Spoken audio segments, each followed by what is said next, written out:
Hello and welcome. कैसे हो सभी? आशा करता हूं कि सभी बहुत अच्छे होंगे और निरंतर आप लोग अपनी पढ़ाई कर रहे होंगे। आज का वीडियो हमारा है करंट अफेयर को लेके। अगर आप एसएससी की तैयारी कर रहे हो, इसके अलावा अगर आप लोग बैंकिंग सेक्टर की तैयारी कर रहे हो, तो ये वीडियो आप लोगों के लिए बहुत लाजवाब रहने वाला है। करंट अफेयर 23 अगस्त 2025 के, आज 24 अगस्त को मैं वीडियो बना रहा हूँ, कल की डेट का ये करंट अफेयर है। तो पहला जो क्वेश्चन हमारा है वो है कि भारत ने अपनी अंतरिक्ष स्टेशन यानी कि जो स्पेस स्टेशन है उसको बनाने का ऐलान किया है। और ये कब किया है? तो प्रधानमंत्री मोदी ने 2 दिन पहले ये ऐलान किया है कि भारत का आने वाले टाइम में खुद का एक स्पेस स्टेशन होगा। और कौन सी डेट को ये करा था? तो चलिए ये बता देते हैं। यहाँ पे आप लोगों के ऑप्शन है 22 अगस्त, 23 अगस्त, 24 अगस्त, या इनमें से कोई सी भी डेट नहीं है। तो राइट आंसर अपना क्या हो जाएगा? ये किया था भैया 23 अगस्त को। थोड़ा सा इसकी एक्सप्लेनेशन जो है वो देख लेते हैं, नरेंद्र मोदी ने इसके बारे में क्या बोला है। तो चलिए यहाँ पे राइट आंसर जो है वो 23 अगस्त हो जाएगा। क्या बोला गया है? तो बोला है कि प्रधानमंत्री नरेंद्र मोदी ने आज यह घोषणा करते हुए कहा कि वो दिन दूर नहीं जब भारत अपनी कक्षा में एक अंतरिक्ष स्टेशन होगा। तो भारत की अपनी कक्षा में एक अंतरिक्ष स्टेशन होगा, वो दिन अब दूर नहीं है। ये बात हमारे प्रधानमंत्री नरेंद्र मोदी ने बोली है। और कब ये घोषणा हुई है? तो ये घोषणा हुई है दोस्त 23 अगस्त 2025 को। चलिए नेक्स्ट क्वेश्चन देखते हैं। नेक्स्ट क्वेश्चन दिया गया है कि 23 अगस्त 2025 को भारत में कौन सा विशेष दिन मनाया गया? तो अभी हम लोगों ने जो प्रश्न पढ़ा था तो वो क्या था? अंतरिक्ष अनुसंधान केंद्र से रेलेवेंट था। तो आगे क्या होगा? यहां पर आप लोगों को कई ऑप्शन दिए गए हैं। पहला ऑप्शन है कि नेशनल साइंस डे, इसके बाद है नेशनल स्पेस डे, उसके बाद एक ऑप्शन आता है नेशनल टेक्नोलॉजी डे, और एक आता है नेशनल इनोवेशन डे। तो अभी हम लोगों ने पढ़ा है कि प्रधानमंत्री ने जो घोषणा की थी स्पेस से रिलेवेंट चीज थी, तो क्या होगा? National space day. ये नेशनल स्पेस डे है, ये 23 अगस्त 2025 को मनाया गया। चलिए इसके बारे में थोड़ी सी और इन्फॉर्मेशन जो है वो ले लेते हैं कि क्या जानकारी देंगे भैया। एक्स्ट्रा एडवांस में आप लोगों को कुछ एक्स्ट्रा जानकारी मिलती है। तो भारत ने 23 अगस्त को नेशनल स्पेस डे के रूप में मनाया। यह दिवस चंद्रयान 3 की लैंडिंग की सफलता के वर्षगांठ पे बनाया गया। अगर ये प्रश्न आ जाए कि 23 अगस्त 2025 को नेशनल स्पेस डे मनाया गया, यह किसकी वर्षगांठ के उपलक्ष्य में मनाया गया? तो ये मनाया गया चंद्रयान 3 की लैंडिंग की सफलता की वर्षगांठ पर मनाया गया। ठीक है जी। चलिए आगे देखते हैं नया प्रश्न। नेक्स्ट क्वेश्चन क्या बोलता है? नेक्स्ट क्वेश्चन बोल रहा है हमारा कि अमेरिका ने भारत पर अतिरिक्त कितने % का टैरिफ लगाने की घोषणा की, जो कि 27 अगस्त 2025 को लागू होगा। देखो पहले इंडिया के ऊपर 25% का टैरिफ लगाया गया था, लेकिन अमेरिका ने यह बोला कि भारत जो है वो रूस से तेल खरीद रहा है, इसके लिए हम उसके ऊपर टैरिफ को बढ़ा रहे हैं। बढ़ा के कितना कर दिया? तो पहले ये था भैया 25%। पहले कितना था? ये 25%। उसके अंदर 25% की बढ़ोतरी और कर दी गई है। 25% की बढ़ोतरी क्या कर दी गई है? और कर दी गई है। तो यहाँ पे तुम लोगों का जो राइट आंसर है वो क्या हो जाएगा? सी। पहले कितना था? ये तो था भैया पहले। और अब जो न्यू अभी जो लगाया गया है वो कितना लगाया गया है? 50% टैरिफ जो है वो लगाया गया है। चलिए आगे देखते हैं आगे क्या बोल रहा है कवि। नेक्स्ट क्वेश्चन देखो। नेक्स्ट क्वेश्चन क्या है? नेक्स्ट क्वेश्चन से पहले इसका स्पष्टीकरण है कि अमेरिकी विदेश मंत्री ने कहा है कि बातचीत जारी है अभी तक, लेकिन जैसे ही 27 अगस्त को और टैरिफ लागू होंगे उसमें अतिरिक्त 25% पहले से मौजूद और 25% जो नया लगाया गया है, तो टोटल क्या होगा? टैक्स जो है वो 25 की बजाय अब क्या हो जाएगा? 50% हो जाएगा।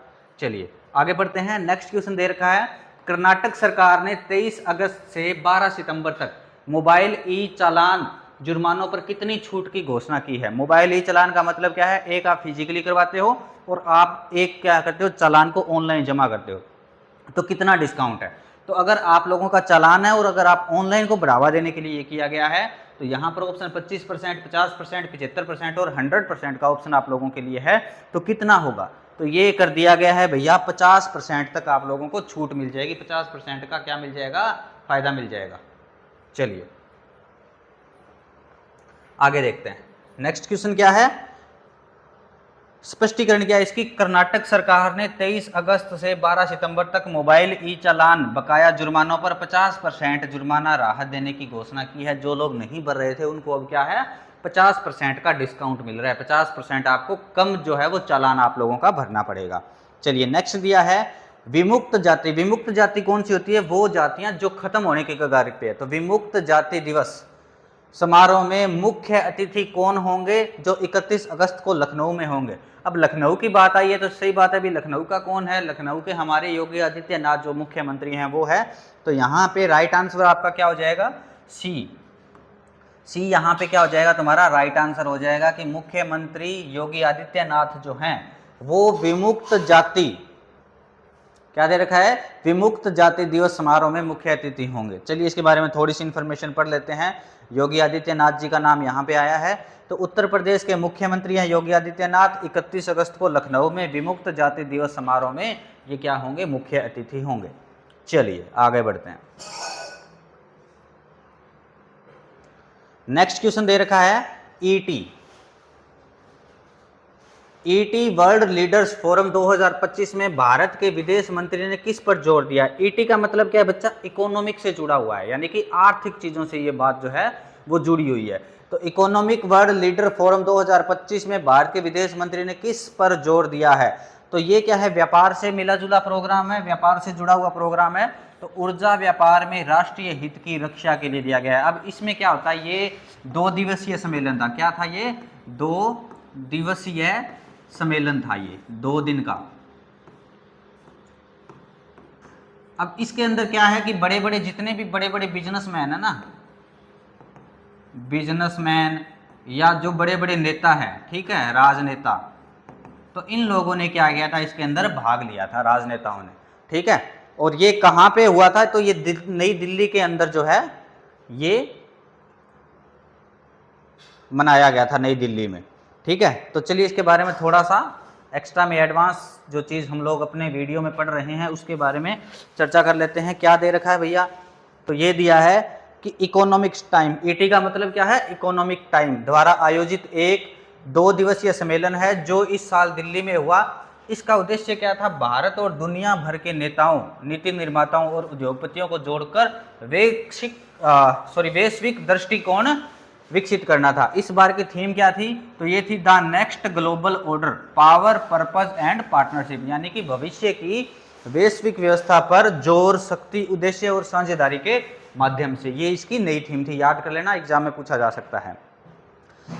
विदेश मंत्री एस जयशंकर ने कहा है कि भारत ऊर्जा व्यापार में राष्ट्रीय हितों की रक्षा करेगा, विशेषकर रूसी क्रूड के लेन देन में। तो सारा ये जो टैक्स का ये फंडा जो हो रहा है ना कि भैया 25% से बढ़ा के 50% कर दिया गया है, इसका मोटा मोटा सिस्टम क्या है, तो ये रूस का जो क्रूड ऑयल है ना, जो हम लोग भारतीय ले रहे हैं रूस से, तो अमेरिका इस चीज़ से खफा है कि आप लोग जो है वो रूस से क्यों ले रहे हो।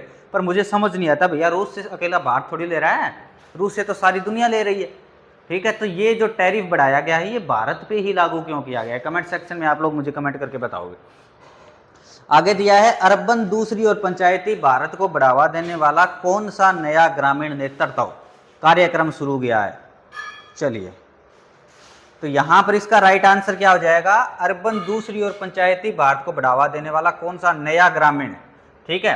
तो ये अभियान जो है ये आदि कर्मयोगी अभियान है। कौन सा अभियान है ये, तो बी ऑप्शन इसका राइट हो जाएगा, ये है आदि कर्मयोगी अभियान। चलिए आगे देखते हैं, इसके बारे में थोड़ी सी ब्रीफ में थोड़ा सा डीपली पढ़ते हैं इसको, कोशिश करते हैं कि क्या चीज़ है। तो ये चीज़ दी है भैया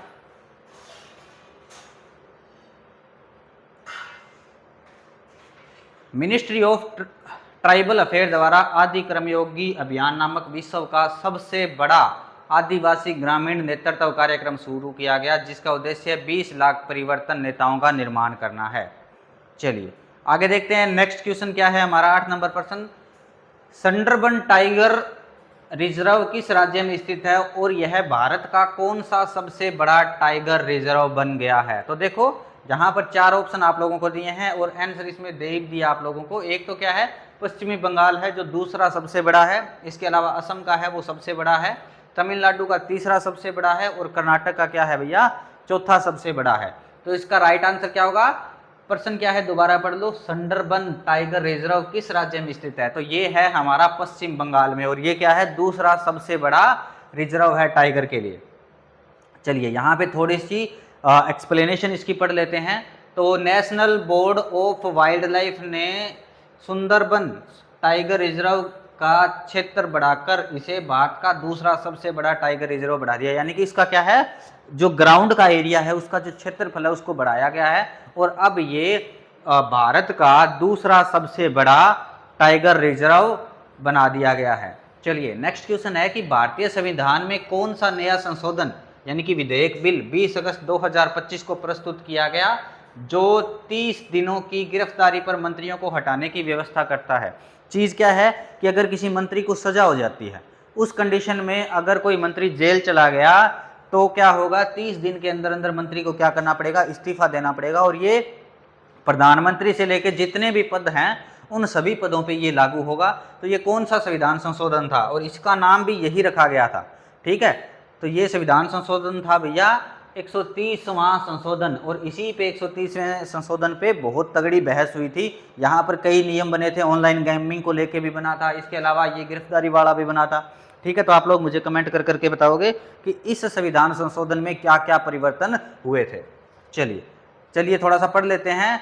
20 अगस्त को संविधान संशोधन का 130वां बिल प्रस्तुत किया गया, जिसमें यह व्यवस्था प्रस्तावित है कि यदि कोई मंत्री जैसे प्रधानमंत्री या मुख्यमंत्री सहित किसी को 5 साल या उससे ज़्यादा की सजा हो जाती है और अपराध में क्या करता है, वो 30 दिनों तक जेल में रहता है, तो उसे क्या कर दिया जाएगा, पद से हटा दिया जाएगा, उससे इस्तीफा ले लिया जाएगा। अगर वो इस्तीफा नहीं देता है तो उससे ज़बरदस्ती इस्तीफा ले लिया जाएगा और उसे क्या किया जाएगा, पद से हटा दिया जाएगा।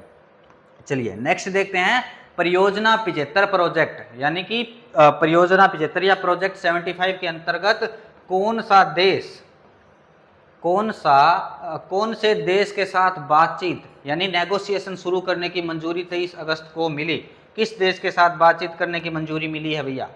ठीक है, परियोजना 75 के अंतर्गत तो यहाँ पे फ्रांस ऑप्शन है, रूस है, जर्मनी है और अमेरिका है। चलिए राइट आंसर आप लोग कमेंट करके बताएं क्या है, कौन सा देश है जिसमें प्रोजेक्ट 75 के अंतर्गत नेगोशिएशन करने की मंजूरी मिली, कब? 23 अगस्त 2025 को। तो फ्रांस, रूस, जर्मनी और अमेरिका।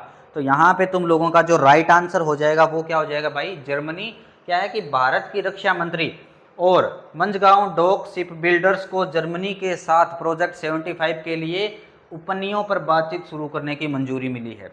अब आप लोग मुझे कमेंट करके बताओगे कि भारत की रक्षा मंत्री कौन है, ये आप लोगों का जो है वो कमेंट सेक्शन का पर्सन है। कमेंट सेक्शन में आपको इसका उत्तर देना है। ऐसी ही वीडियोस के लिए आप लोग हमारे चैनल पे जुड़े। अब हम लोग बैंकिंग की, एसएससी की, एचएसएससी की या जितने भी एग्जाम्स होते हैं जिनमें करंट अफेयर पूछा जाता है, दिल्ली के करंट अफेयर करेंगे विद एक्सप्लेनेशन। वीडियो पसंद आया हो अपने दोस्तों के साथ शेयर करना, लाइक करना, कमेंट जरूर करना। थैंक यू सो मच, जय हिंद।